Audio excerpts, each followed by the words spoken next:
Hello, and welcome to Precon Decon, the video series where I deconstruct the pre-constructed decks of Magic the Gathering's history. In this video, we're going to start looking at the Future Sight set, which is the last part of Time Spiral block, and we're going to start off by looking at Fate Blaster, which is a blue and red deck, which I always enjoy. I always like blue-red as a color combination. So let's dive in and start looking at it. So, 22 creatures, 6 instants, 3 enchantments, 4 sorceries, 25 land, mana curve off to the side there. Let's start looking at some of the creatures. So. A big theme of the deck is manipulating the top card of your library. And you've got a bunch of cards that help you do that and that benefit from you doing that. So one of the rares of the deck is Magus of the Future. 2 colours, 3 blue for a 2/3. Play with the top card of your library revealed, and you can play the top card of your library. So this is basically the enchantment Future Sight on legs.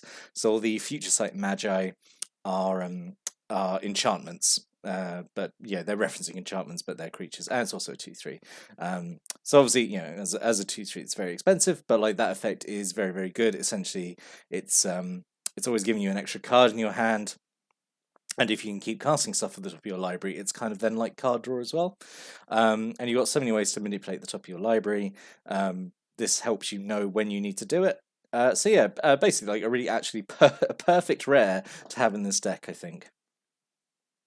So we have 3 Cryptid Annelid, 3 cards in a blue for a 1/4. When it comes into play, I really like this. When it comes into play, you scry 1, then scry 2, then scry 3. So scry is back. It was first seen in 5th Dawn, but only on a few cards. This is part of scry, I think, starting to become more. I was going to say more mainstream, but it doesn't really show up again after this for like quite a while until Theros, I think, is when scry shows up again. Might be wrong. But scry is a really good mechanic just because, you know, it gives you information about what you've got coming up, and if it's something you don't want to draw, you can then put it on the bottom of your library. So it really helps you, you know, shape your next few turns. And I just think this design is so fun by doing scry 1, then scry 2, then scry 3. Progressively dig down potentially 6 cards, which I think is pretty good. Get potentially 6 dead cards out of the way. Yeah, I think Cryptid Annelid is pretty good. 2 Sage of Epitear, 1 blue mana for a 1/1. When it comes to play, you look at the top 4 cards of your library and then rearrange them. Yeah, I think again that's like a perfect card to be having in this deck. Yeah, just for, you know, for a 1/1 to be doing that, I think it's perfectly fine ability. Obviously not as strong as Scry, but you are looking at more cards because you know, if this Scryed 4, that would be insanely good.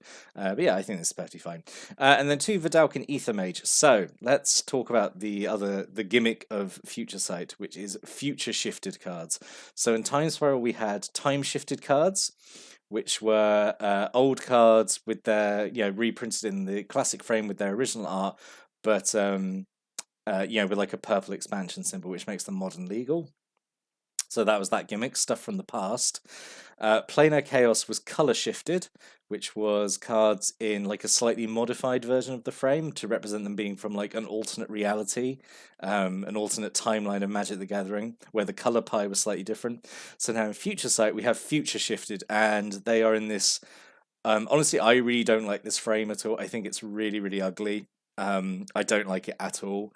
And I remember when Future Sight came out and we were, you know, playing this, you know, maybe at a local game shop. You know, we had like, you know, like new players maybe, and they would see a card like this and be like, "That's not a Magic card," and just like you have to explain like it is. It just looks different because these reasons.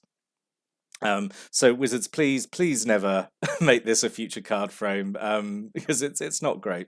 But let's talk about the cards. So so the whole point of future shifted cards is that they have usually very weird mechanics or designs, and it's meant to represent them like being drawn from like a future set and being put in the present day. They've time traveled back. So Vidalcan Ether Mage, 1 card in a blue for a 1/2 with flash. When it comes to play, return a sliver to its owner's hand, which is a very weird ability. But maybe it'll be reprinted in a set where slivers are a thing again. And it has Wizard Cycling as its weird little mechanic. Wizard Cycling 3. So pay 3, discard it from your hand, search your library for a wizard, reveal it, put it into your hand, then shuffle your library. So again, maybe it's going to be from a future set where wizards are in it. Obviously, I mean, every block has wizards in it. But That's the whole thing about future shifted cards, and there is a deck in Future Sight like this set that really uses these a lot. It's the next one we're gonna look at, but this is actually like a pretty good card. Like not this is the thing. It's like an okay card in this deck. It's much better in constructed because being able to shoot up for wizards is really good. And we're going into Lorwyn after this, which is a tribal block that has wizards as one of the main tribes, so that's important. But yeah, the wizard cycling doesn't actually do much in this deck. All it can really get is the Sage of Epityr and the Magus of the Future, and you'd obviously get Magus of the Future. But yeah, just a fun little card to have. And then we have 2 Aven Augers. Oh, we can get Aven Auger as well, if you really wanted to. 3 cards in the blue, 2/2 flyer. Sacrifice Aven Auger, return up to 2 target creatures to owner's hand. Play this ability only during upkeep. So there's a whole cycle of these Augers. There's one in each colour. So they have pretty strong effects, but they are limited to only being used during your upkeep. I think they're pretty fun. I think they're all fairly good, actually, from what I remember. Yeah. But yeah, Aven Auger is fine. Even if you don't use that ability, which is very strong, being able to bounce 2 things with essentially no additional mana cost. It's just limited to when you can do it. At the very least, it's a 2/2 flyer as well. Ember Wild Auger is the same. It's 2 mana for a 2/1. Sacrifice, it does 3 damage to a player. Activate only during upkeep. So again, being able to do 3 damage to a player is pretty good for essentially requiring no mana, obviously, other than casting the Auger itself. So you're just limited at when you can do it. So I think that's okay. 2 Barbed Shockers, 3 cards in a red for a 2/2 with Trample and Haste. When it deals damage to a player, they discard all cards in their hand and then they draw that many cards. So this is kind of fun, like to make your opponent do essentially Wheel of Fate or Wheel of Fortune on their hand. The fact that this come down immediately and swing is pretty good. Can be very disruptive if your opponent's been building up a good hand. Just make them discard everything and draw it again. I think it's fine. I can't think if there's a way of giving this a way to do indirect damage, because if you could do this to yourself, that'd be pretty good. If it like had a ping ability and you had like a dead hand, you could do that, and if you needed to. But I don't think there's a way of doing that in this deck, which is a shame. And then 2 Sting Scourger. I love Sting Scourger. 1 class, 1 red for a 2/2. Has Echo for 3 cards in a red, so you have to pay its Echo cost the turn after you've played it, or it gets sacrificed. When it comes into play, return a creature an opponent controls to owner's hand. So it's red bounce, which I really like, and I really wish this had become like a semi-permanent part of Red's color pie, like bounce but only opponent stuff. Whereas white usually has bounce but only your stuff, and blue can bounce anything. I just really would like to see red get limited bounce. I would really like to see that. I just think it would be fun, just fun for red to have that. But yeah, I think Sting Scourge is really great. I think it's pretty good. Even if you don't pay the echo cost, paying 2 to bounce a creature instant speed is okay, I suppose. 3 Blind Phantasms. So this is just 2 cards in the blue for a 2/3, no abilities. It's technically a future shifted card. Actually, there was a whole cycle of these like vanilla cards.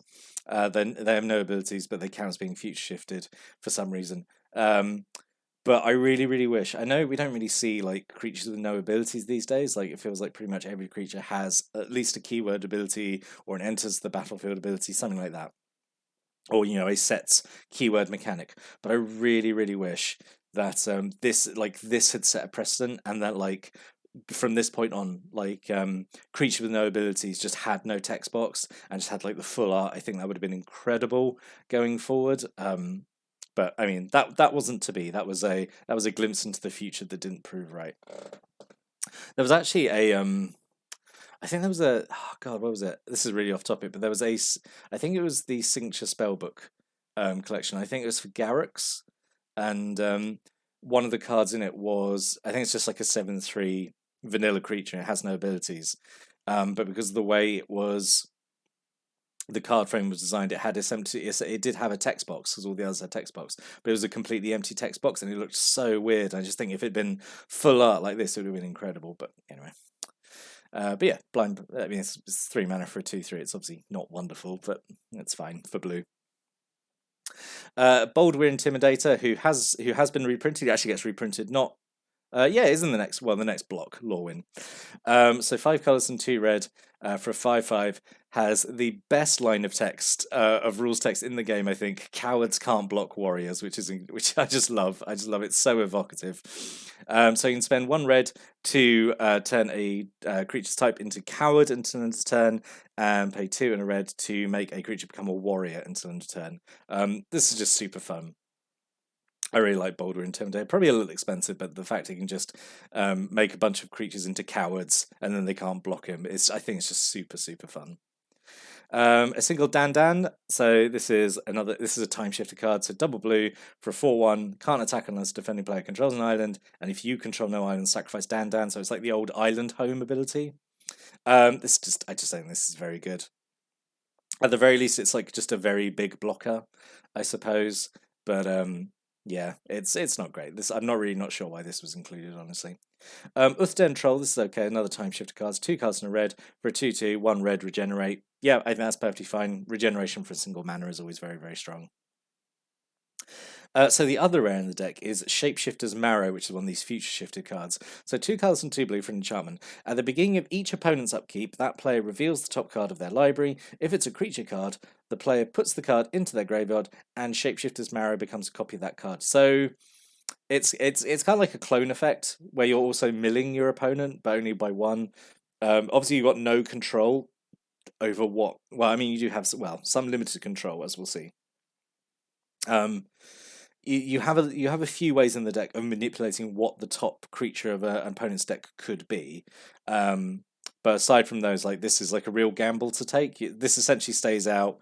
They reveal the top card. It's a creature. Okay, they mill it, and then this permanently becomes a copy of it. It's not like it keeps changing. Because that would be a soft lock, wouldn't it? I suppose actually, if this just kept changing, your opponent kept milling cards. But yeah, I think it's okay. I think it's okay. I think just normal, just clone is usually better, but it's okay. I think it's a fun design. I say you do have a few ways of manipulating the top card of an opponent's deck, and one of those cards is Spin into Myth, which is 4 cards in the blue for an instant. Put target creature on top of its owner's library, then Fate Seal 2. So Fate Seal is like evil scry. Fate Seal lets you look at the cards of an opponent's library. The top cards, and then you basically scry them, so you put them either on the bottom or leave them on top in any order. So Spin into Myth is usually just a very roundabout way of just putting a creature on the bottom of an opponent's library, essentially. But obviously, then you get to look at the card underneath that as well and do with that as you wish. Yeah, I think it's okay.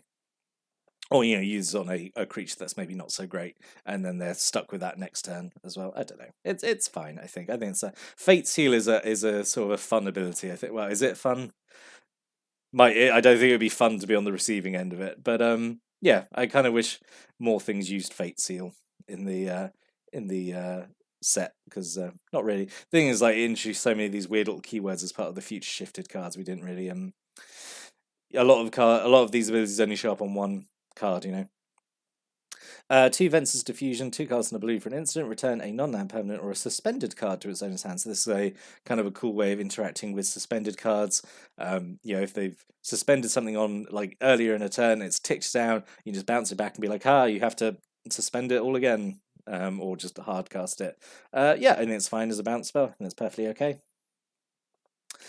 Fatal Attraction, a great card name wasted on not a very good card, in my opinion. So 2 cards in a red aura, goes on a creature. When it comes to play, does 2 damage to an enchanted creature. At the beginning of your upkeep, Fatal Attraction does another 4 damage to that creature. So obviously this combos very well with Stuffy Doll, which is not in the deck, unfortunately. But this is kind of a go-to thing for Stuffy Doll. It's just very slow, isn't it? Because you're either paying 3 mana to at sorcery speed as well to either kill a small creature immediately, because it does 2 damage when it comes in, or you have to wait until your next upkeep for it to do 4 damage to like a bigger creature. Yeah, it's kind of bad in my opinion. 2 Riddle of Lightning, 3 colors and 2 red. Instant, choose target creature or player, scry 3, reveal the top card of your library. It does damage to that card's mana value to the target. So this kind of falls into the trap. We've sort of seen this a few times in the past, like these kind of red cards that do this. It's weaker that you have to choose your target first before you know what the mana value is going to be.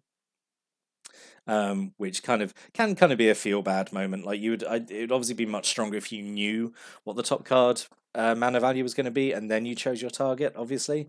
Because you could potentially I definitely need to kill that creature, and you do your. I mean, it's the scry obviously helps. But there's a chance that like you can't kill the creature and you just spent 5 mana to essentially achieve nothing. Yeah, I don't know. It's just a shame that it's not the other way around. But so yeah, I'm not so keen on this card. Shivan Meteor. This is just clean wholesome fun. 3 mana and 2 red, does 13 damage to a creature. And you can suspend it for 2. For any 1 cards and 2 red. Yeah, I just really like Shivan Meteor. It's just a fun card to have. I had a really janky old deck where had this with cards like Spite Mare and Mirrorwood Tree Folk. So yeah, you throw a Shivan Meteor at my own creature and it would reflect the damage onto an opponent. Yeah, just good memories of Shivan Meteor. A single 4C, 3 cards in a blue. You scry 4 and draw 2. This is pretty good. It's pretty good as a draw spell. Obviously, then you look at the top 4. Yeah, you're gonna you either draw the 2 out of those 4 that you want, or if they're all terrible, you get rid of some or all of them and then draw 2 fresh ones. So yeah, really good draw spell. I really like 4C. Single Frozen Ether, 3 cards in a blue enchantment. Basically, all your opponent's permanents come into play tapped, which is really strong. Just sets them back a turn. Yeah, really good, I think. And 2 Mystic Speculation, 1 blue, has buyback 2, so you can pay an additional 2 as you cast it, and if you do, it just goes back into your hand as it resolves. And it's just scry 3. So if you've got no other mana to use, you can just no other plays, you can just keep doing this and keep scrying 3 and kind of setting up a perfect hand. I think that's okay. Yeah, for one mana, I think that's okay.